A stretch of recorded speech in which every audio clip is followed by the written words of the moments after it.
Hey guys, welcome back to the channel. I'm Tomi, a developer advocate working with the channel, and this video is the first video of a two-part series. Now in this video, we're going to be building a ChatGPT clone. I'm going to show you how to use Django to build an AI chatbot just like ChatGPT. Now it's going to have all the features of a fully functional AI chatbot. So a user is going to be able to log into the platform, sign up to the platform, log out, and a user is going to be able to chat with the AI, and all the messages are also going to be stored in the database. So once the user logs out and logs back in, they're still going to have an history of all the messages. Now in this first video, what we're going to be doing is I'm going to show you how to create a new Django project, how to set everything up, and how to connect all the template files that we're going to use. And I'm also going to show you how to use the Akamai Cloud Manager to create a Postgres database that we're going to be using to store all the messages in this particular application. So if you want to follow along with this tutorial, we're offering $100 free credit, so you can click the link in the description below to get that for free, and that should be enough for you to be able to follow along in this tutorial. Now without wasting any time, let's get straight into this video. So right now the first thing we need to do is to create a new Django project. So open up your terminal if you're on a Mac, and if you're on a Windows, open up your command prompt, and all you just need to do is to navigate to the folder where you want to create this project. And I already navigated to a folder named AI Chatbot. And what I'm going to do now is just to create a new Django project in there. If you don't have Django installed, just run pip3 install Django, and that is going to install Django for you on your computer. So now what you need to do is to first run Django admin start project, and we can say AI Chatbot. And this is going to create a project named AI Chatbot in this folder. So now we can do cd AI Chatbot to go in there. If I press ls, you're going to see now that we have this project, and we can create a new Django app named, so you can say python3 manage.py start app, and we can name it chatbot. And now if I press ls, we should have a new Django app there named chatbot. So now we can open up this project that we created on Visual Studio Code, and we can start coding in that project. I'm going to come into my VS Code right here, and what I'm just going to do is to click on File, Open. I'm just going to open up, I'm going to come into my project, so I'm going to navigate in there. So now this should open up AI Chatbot for us. Now what I can just do is to run this particular project and see if everything is working. So right here, I'm going to do python3 manage.py run server. So now I'm going to copy this particular port, and I'm going to run it in my browser right here. So as you can see, everything is working perfectly. Now before we move forward, because we're going to be using Postgres in this particular tutorial, and we're going to be using Postgres from the Akamai Cloud Manager, and Akamai Cloud Manager provides a managed database. So if we come into database and we try to create a new database, we can basically create a new Postgres database right here in the Cloud Manager, and we can connect that Postgres database into our Django application. So we're going to be using the managed database that the Cloud Manager provides, and we're going to be using that in our Django application. So once we create this, it takes about 10 minutes to create this database. So just to save time, we're going to create that database first right now, and then we're going to go back into Django to continue coding. So what you need to do is to log into the Cloud Manager at cloud.linode.com, and you're going to come to the left corner and look for where you see databases, and click on create database cluster. So now we're going to name this something like chatbot Postgres, and we're going to select PostgreSQL, the latest version. And for the region, I'm going to select London, UK. So you need to select the region closest to you, or you can just run this speed test page to find the best region for your current location. And right now I'm going to click on dedicated CPU, and I'm going to click dedicated 4 GB. And right here, I could just leave this to 1 node, and you can also leave it to 3 nodes if you want. But for now, I'm going to leave this to 1 node. And for the IP addresses, what you need to do is to go to Google and type my IP address. And then all you just need to do is to copy your IP address that it shows up, and then you need to paste that IP address in there. Now you need to click on create database cluster. So now that is going to start provisioning, and it's going to take about 10 minutes to finish what it's doing. So as that is doing, we're going to continue coding in Django. So right here in Django, you can see that this is what is showing, but we don't want this. So I already created a front-end template for us, and I'm going to show you that template right now. So if I come in here, front-end template, this is the particular front-end template I created already, and it has an index page, login and register. Now this is what we're going to use in this Django project. So instead of this showing, we want our template to show. Now note that there will be a link in the description below where you can access this particular template that I created. So now what I'm just going to do to allow us to use the template, we're going to come back in here and we're going to create a new file, a new folder named templates.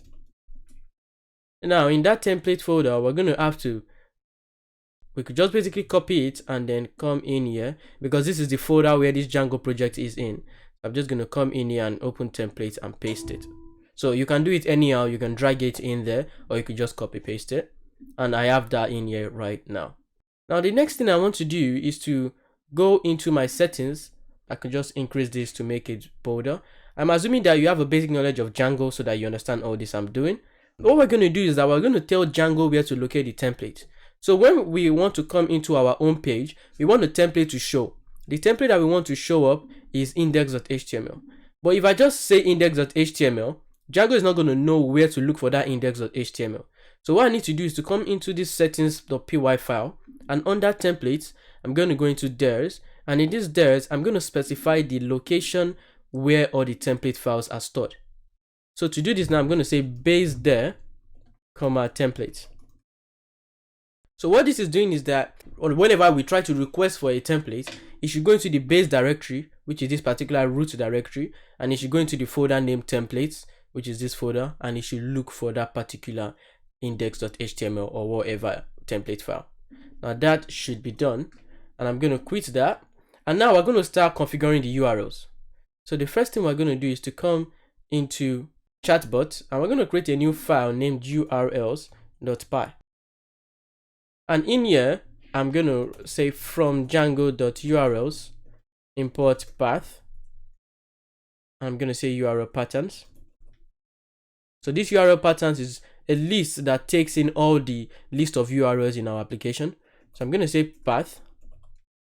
And for this path, I'm going to say the home directory views.index. I'm going to explain this.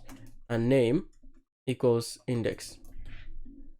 So we need to import views. So I'm going to say from dot import views. As I said, URL patterns takes a list of all the URLs in our application.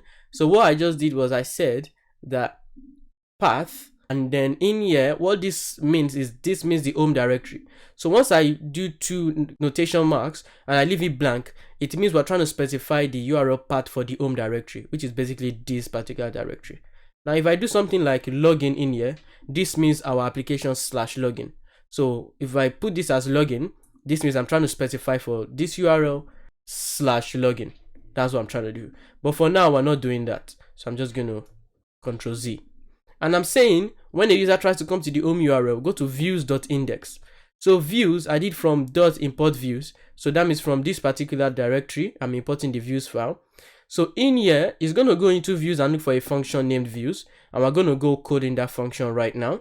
And we're just giving it this URL a name of index. So we're going to save this.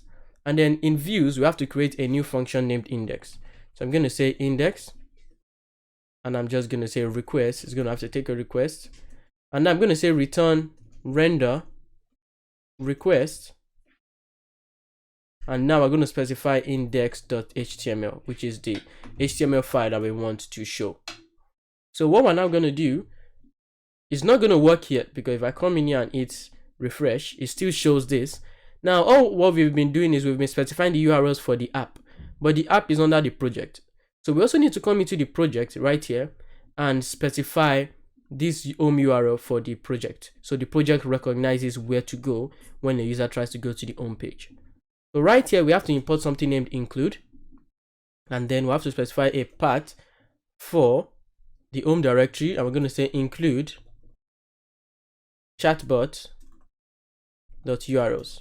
Now let me explain what this does. So this include basically says that whenever a user tries to visit the home page, go into chatbot.urls, which is basically chatbot.urls, and look for the URL that matches this, which is the home page, and you're going to come here and look for the URL that matches it, and whatever is being done here is what is going to basically render right here. And for this, it's going to go into views.index, which is views right here .index, and then it's going to render the index.html page. So everything should be working now. If I hit refresh, so it says that we don't have a Django session. So in that front end template that I created, we were using something named Ginger template, but this won't work because we've not yet configured all the database. So what we just need to do is to come back into this template index, and where it says welcome, so we're going to come in here and search welcome. So right here, we could just do this, and then once we come back here, okay, so because even if we comment it out, it still sees that particular tag.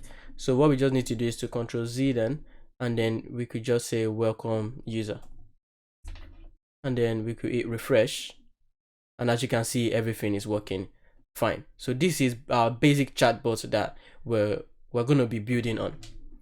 So this is nice, and I'm just going to cancel this. And now what we just have to do is to start specifying the login and logout, login and registration and logout. So because that's the authentication system that we're going to be building. And for us to do that, we're going to need to basically configure our Postgres database. So we're going to come back to the Akamai Cloud Manager and see if that is done. So as you can see, it is still provisioning. And as I said, it takes about 10 to 15 minutes. So we're going to leave that to keep provisioning. And we're going to come back. So before we touch our Postgres, what we're going to do is to come back in here. We could close this index.html, and we could start making URLs for the login, registration, and logout. So I'm just going to paste 3. I'm going to say login, and it should be views.login, name equals login. And I'm going to say register, and this should be views.register.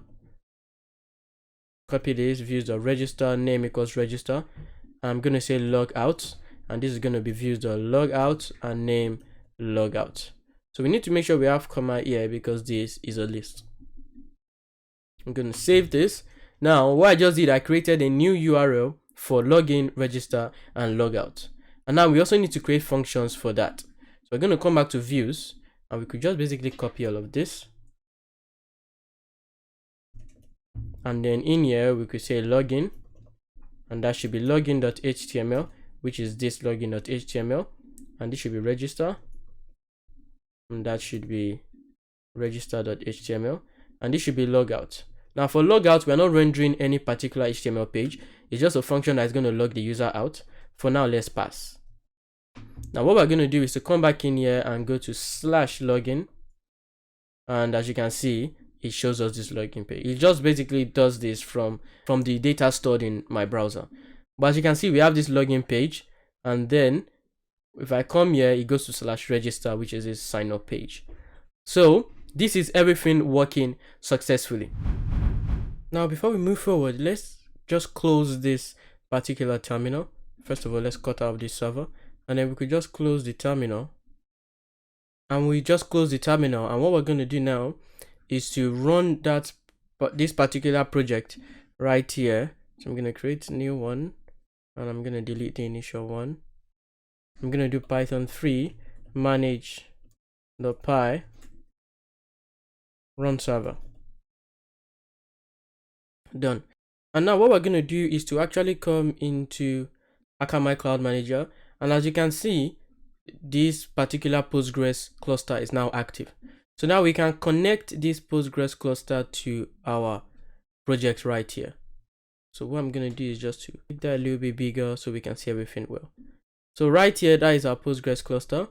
And what we're going to do is to come into settings.py. And right here in settings.py, instead of using SQLite right here, we're actually going to change everything into the Postgres database. So what we're going to do now, instead of saying django.db.backend.sqlite, we're going to say .backend.postgres. So we're going to say .postgres_psycup2. And for the name, instead of saying this, the name is going to be Postgres. That's the name of the database. So Postgres, and the user. So let's just write everything we're going to need down, and we're going to need a password, and we're going to need the host,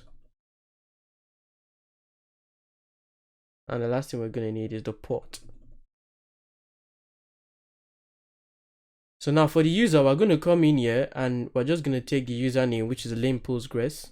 We're going to paste that in, and for the password, we're going to click on show, and then we're going to copy that particular password, and then we're going to paste that password. And for the host, we're going to take this main host and not private network host. We're going to put that in there. And then for the port, which is 5432, we're just going to copy this, and then we're going to put that in there. So now this should be good. Everything should be working perfectly. Now, once we migrate this particular database, it should migrate or connect to this particular Postgres database cluster. So what we're going to do now is to actually open this up and create a new command line. So I'm going to make this smaller. Now, what we're going to do is to first install Psycop2. So as you can see, Postgres uses a library named Psycop2 to actually connect Django to the Postgres database. So I'm going to say pip install, not there, install Psycop2, and that should go ahead and install that for you as it's installing for me. So we're going to wait for that to install quickly, and as you can see, everything is working. Now we're going to do python 3 manage.py make migrations. It says no changes detected, and we're going to do python 3 manage.py migrate. So this is going to migrate our database into Postgres. So as you can see, everything is working successfully, and we have successfully connected this Django project to the Postgres right here. Now what we're going to do is to create or work on our register page. So we want a user to be able to register on this application. So right here, we want a user to be able to fill in their details, sign up, and we want them to be registered, and we want them to be logged in to our page. So let's do that right now. So what we're going to do, before we even start, we need to import some stuff. Now I'm going to show you what we're importing. So we need to import auth from django.contrib.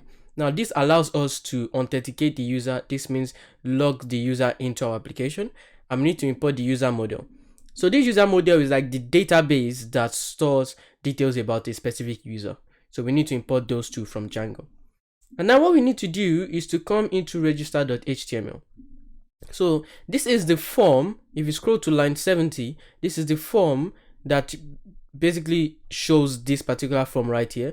And what it does is that it is a form that has a method of post, and the action is blank, which means that when we hit submit or sign up, it's going to send all of these details back to this register page, which is going to be sent to this register view. Now we have to have CSRF token in Django, because whenever we have a form that has a post method, you must have CSRF token. And I'm going to explain what this error message does later. And so what this does now is that once a user clicks on sign up, it sends all of these details, which is all of these details, into this views file. Now let's collect all of those details and then register the user. So what we're going to do is to first check. We're going to say if request the method is equals to post. So what we're doing is we're checking if a post method is being used to request for this page. Now right here, because we know that the form has a post method, if a user clicks submit, that means this page is being requested using a post method. So if that is the case, then we want to get all the details. So say username equals to request.post and then username. So we want to do the same for all of the details right here, which is also email. So email, we get the email. We want to get the first password, which is password 1. We want to get password 2, and we also want to get password 2. Let's cross check that that is password 2. Good. So now we have all of the details that has been sent. Now what we are going to do is to first make sure that the user inputs the same password in this and this. So we're going to say if password 1 is equals to password 2, then we're going to continue by creating the user. else, that means if the password 1 is not equals to password 2, we're going to have an error message, underscore message. So we're going to create a new variable named error message, and then we're going to give it a value of password do not match. Now, once we've done this, we're going to render this particular page, but this time around, we're going to render it by passing this particular variable. So I'm just going to paste that in there. And then right here, I'm just going to pass error message. I'm going to say error message. So what this is doing now is that if the password do not match, it's going to go back to this register page, but it's going to pass this error message, which is password do not match. So then if we come here, you can see where we say if error message. What this is saying is that if there's an error message that has been sent, then we want to display that error message with a color of red. That is what that is doing. Now the next thing that we're going to do is to use a try except. I'm going to show you what we're going to do right here. So what this is basically trying to create a new user in our database. So this user database right here, which was what we imported. Now this user database, what it's doing is that it's creating a new user using this username, email, and password that we gave it here. So this user right here is the user database that stores all the information about new users on our platform, and this allows us to log a user in. So it's taking from this user model and is saying create a new user using username, email, and password, and now it's saving that user. Then after that has been saved to our database, it then logs the user into our platform and it redirects the user back to the home page. So for us to use redirect, we have to import redirect from Django.shortcut. We're going to say import redirect. So now that should work. Now, except that means if this doesn't work, if for some reason there was an error or something, we'll just tell the user that there was an error creating account, just like we did right here. Now let's actually try this out. So if I come here now and let me say I try to do code with Tomi, and I say codewithtomi@gmail.com, and in here I just put a password and sign up. So as you can see, it brought me to the home page, which means everything is working successfully, and it says welcome code with Tomi. I'm going to show you the particular code that does this so that it shows the user that has just been logged in. And this right here, we're going to take care of this later. This is just some static data that I just put there. We're going to take care of this. Now if I come back to index.html, if I scroll all the way here where it says welcome, so you're going to see we have welcome user.username. So in Django, if you say user.username, it basically shows the username of that user. If I say user.email, it's going to show my email. So it's going to show welcome codewithtomi@gmail.com. But we can change that back to username. So that is the HTML code that does that. And everything now is working perfectly. The next thing I want to do is to be able to log out. So right here where we have this logout, I want when a user click on logout, they are logged out of our platform and they are taken back to the login page. So let's do that. So right here in views, we have this logout view. And then what we're just going to do is to say auth.logout, and it's going to take a request. And then we're going to return and redirect the user back to the login page. That is literally all we need to do to be able to log a user out. Now let's try this out. If I hit refresh, and now if I log out, you see now that I'm no more logged in and it brought me back to the login page. Now the only thing now is that a user cannot log in from here. If I click on login, really nothing happens. It just brings me back here. I want to be able to log in from this login page, and then when I log out, I can log in back and all those type of stuff. So what we're just going to do is to come back in here. We have this login view, and in this login view, what we just need to do is to do the same thing we did in register. So we're going to say if request the method is equals to post, then we want to get the data. If we come to login.html, we're going to come onto our form. We have exactly the same thing, the error messaging, and we have a method of post. We have the CSRF token. So now we have username and password. We want to get those two data. So username and password. So I'm going to say request.post. I'm just going to copy this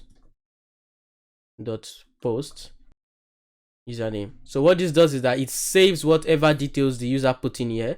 It saves it into this variable. So I'm going to do the same thing right here. I'm going to copy this and I'm going to paste in password. So now what I need to do is to check if this user is actually registered in our platform. So if these details is present in our database. Now to do this, I'm going to say user, I'm going to have a new variable named user. I'm going to say auth.authenticate. I'm going to say request username. I'm going to explain very well what this does, equals username. And then we're also going to check for the password. I'm going to say password equals password. So this is trying to authenticate a user, is taking in a request and is saying check whether there is a field that has username as this username, and check if that password is same as this password that the user is trying to input. And what we're just going to do now, we're going to use an if statement. We're going to say if user is not none. Now if we say user is not none, this means the user is present in our platform. So if user is not empty, that means this was found. What we're going to do now is to say auth.login. Going to take a request user, and then we're going to return redirect back to the home page. So once the user is logged in, we log the user in and then we return them back to the home page. But if user is none, that means if this particular field was not found, that means the user is not in our platform, then we're going to have an error message. And we're going to say something like invalid credentials, invalid username, let's say invalid username or password. And then we're going to return render. So let's just copy this particular one right here. And this time around, we're passing in the error message. Now, all of these should be working perfectly fine now. Let's check it out. So if we come back in here and hit refresh, now I'm going to try to say, let me just say some random thing that we know is not on our database. Now it should tell me invalid username or password because this is not registered in our database. Now if I try to then do code with Tomi, which was what we created earlier, and we log in with that, as you can see, it takes me into the home page, the AI chatbot, and it says welcome code with Tomi. And we can also log out and do everything that we want to do. I'm just going to log back in, and as you can see, that works perfectly fine. Now I've been showing you how to actually set up all the login, sign up and everything, but I've not shown you how to see the database. So we need to be able to visualize the database tables and be able to see and edit every single user on our database and stuff like that. Now Django has something named an admin panel, so I'm going to show you how to access that. So at this Django admin panel, you can go there by using the port, the localhost port 8000/admin, and it's going to come up with this page. So this is like a panel that allows you to see and visualize all your database and also edit anything you want on your application. So now you can see that it says I'm logged in as code with Tomi, but I'm not authorized to access this page. So what this is saying is that Django does not allow just any user to be able to log into this particular page. On my platform, I'm logged in as code with Tomi, but it doesn't allow me to log into the admin backend. So I have to create a new specific user called an admin user. Now only that user can have access to the admin panel. So I'm going to show you how to create that user right now. So what you need to do is to come back to VS Code and open up the terminal and just run Python 3 manage.py create super user. Now this is going to prompt you to create a user. I'm just going to create admin, leave that blank, admin.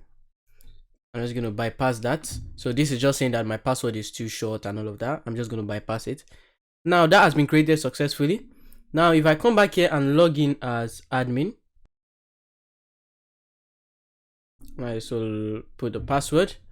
You see that now it allows me to log in. And if I come back in here and hit refresh, this changes from code with Tomi to admin. So it doesn't just log me and in the backend, it logs me in the whole application. So now that this has shown, as you can see, it says under authentication and authorization, we have groups and users. Now this user is this database right here. So remember when we imported these user models from Django, that is basically this database right here. And as you can see, it says I have two users. One is admin, which is the one I just created right now. and one is Code with Tomi, which was the one I created on my application when we were setting it up.